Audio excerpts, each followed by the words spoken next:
Picture this. You're crushed into a Tokyo subway car. Bodies pressed so tight you can't lift your arms. The city's pulse thrums through steel rails as millions move in perfect chaos above ground. Now, freeze that image, because just 800 miles north lies a Japan that would make your jaw drop. Hokkaido, an island bigger than Austria, yet emptier than some American suburbs. While Tokyo packs 6,000 people into every square kilometer, Hokkaido averages just 68. That's not a typo, it's a mystery. Here's what doesn't add up. Japan famously lacks space, right? Yet 22% of the country sits virtually empty. 5 million people scattered across 83,000 square kilometers of forests, mountains, and endless snowfields. In a nation where every inch matters, how does an area the size of Ireland remain a whisper? But wait, this gets stranger. Hokkaido isn't some barren wasteland. Rivers teem with salmon, forests burst with timber, volcanic soil promises fertility. The resources are there, the space is there. So, where are the people? What invisible force keeps 125 million Japanese crammed into tiny apartments while an entire frontier beckons? Is it nature's cruelty, history's scars, or something more unsettling? A glimpse into Japan's future, where villages vanish and silence spreads.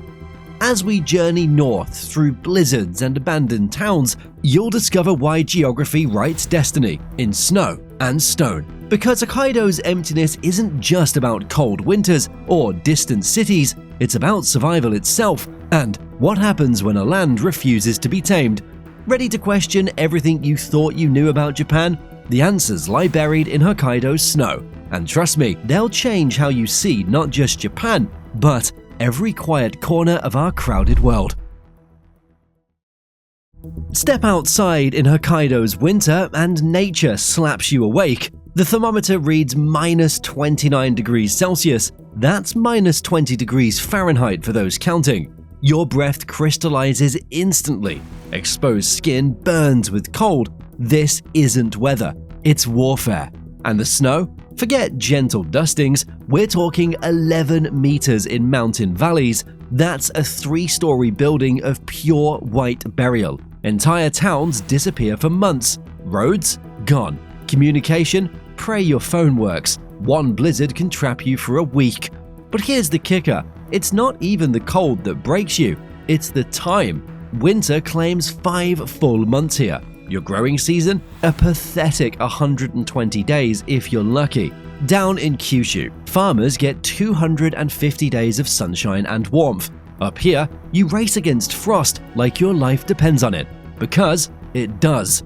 Look at the map and it gets worse. Mountains and forests swallow 60% of Hokkaido. The Daisetsuzan Range cuts through like a frozen spine. Wetlands sprawl where you'd want farmland. Only 16% of this massive island bows to agriculture. The rest, nature's fortress, impenetrable and unforgiving. Ever wonder why Japan's sacred rice culture stumbled here? Traditional varieties laughed at Hokkaido's climate and died. For centuries, only potatoes and beets survived. Even now, while southern farmers harvest twice, Hokkaido gets one shot. Miss it and you're done. Think about living in this reality. Your village cut off by a single storm. Your crops one late frost from ruin. Your children dreaming of warmer places where life doesn't demand constant battle. So, why is Hokkaido empty?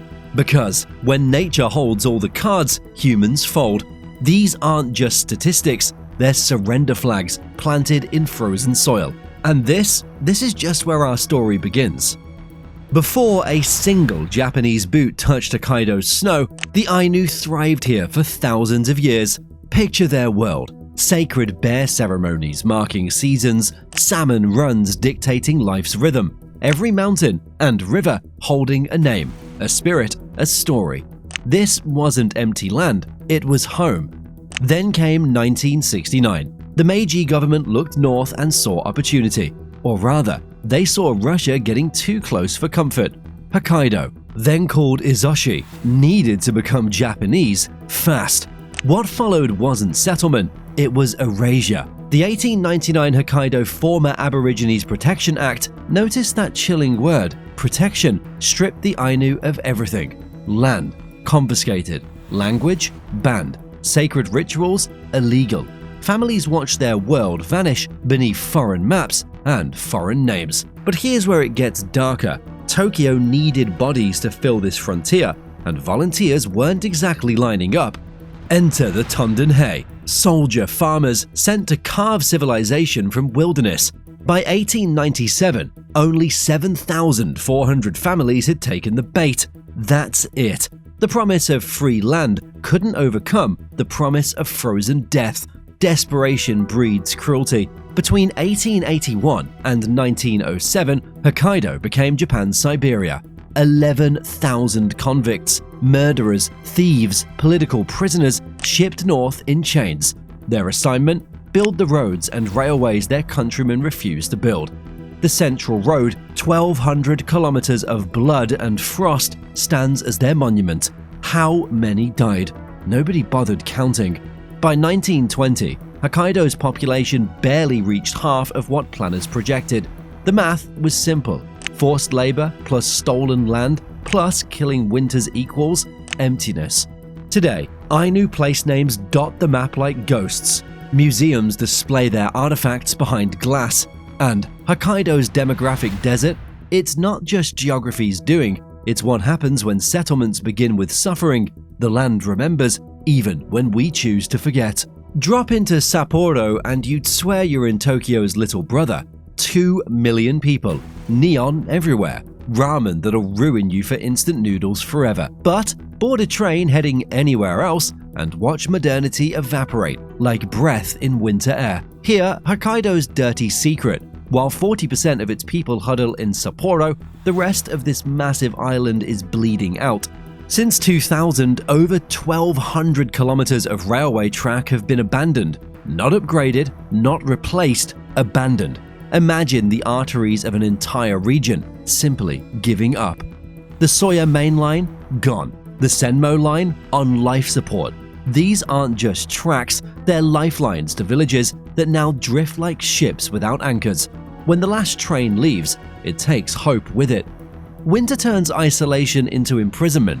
One blizzard, that shuts the Hokkaido Expressway, and suddenly you're medieval again. No redundancy, no alternatives, just waiting while food runs low and emergencies become disasters. Down south, they've got backup roads for their backup roads. Up here, you get what you get. Now, let's talk money, because that's where dreams go to die. Hokkaido's GDP per capita, 2.8 million yen. Tokyo's, 6.9 million yen. You do the math. Every young person does, right before they buy that one-way ticket south. Watch this exodus unfold.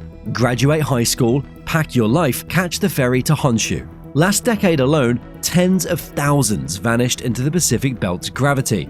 They're chasing jobs that don't involve freezing at 5 a.m. to milk cows. Can you blame them? The result? Ghost towns in the making. Schools with more teachers than students. Shops holding clearance sales that never end. Silence spreading like frost across a window. You know what's haunting? These aren't ancient ruins. These are communities dying in real time, measured not in centuries, but in departing trains and moving trucks. Hokkaido's emptiness isn't history. It's happening right now. Walk through a small Hokkaido town and count the children. I'll wait. Found any? That silence you're hearing isn't peace. It's extinction in slow motion. 1 in 3 residents is over 65. Let that sink in. Not 1 in 10, not 1 in 5. 1 in 3. Shuffling through streets built for crowds that'll never come again. The fertility rate? 1.24 children per woman, when you need 2.1 just to tread water. A third of women in their 30s have no children at all. The math is merciless. But numbers don't capture the heartbreak. Picture this, an 80-year-old farmer, last of his line, sweeping snow from his ancestors' graves. Who takes over when his hands fail? Nobody. The ritual dies with him. Or the elementary school that graduated its final student last spring, 6 grades, 1 child. Now, 0. The building stands empty, playground equipment rusting in silence, how do you mourn a school? Every year, 12,000 young people, mostly in their teens and 20s, flee south. They're not running from something, they're running to something. Careers, colleges, connections, life itself. What's left behind ages another year, shrinks another size. The projection that should terrify you: by 2040, 4 out of 5 Hokkaido municipalities could effectively cease to exist. Not destroyed by disaster, not conquered by enemies, just faded away, like photographs left in sunlight. Have you ever been the youngest person in a dying place? Watched your friends leave one by one until your phone contacts read like a memorial? This is daily life for Hokkaido's remnant youth, carrying their town's futures on shoulders too young for such weight. What would it take to reverse this? What policy magic could make 20-somethings choose blizzards over beaches, isolation over connection? Or is Hokkaido's fate already sealed, a preview of rural death playing out across the developed world? The clock isn't just ticking, it's screaming.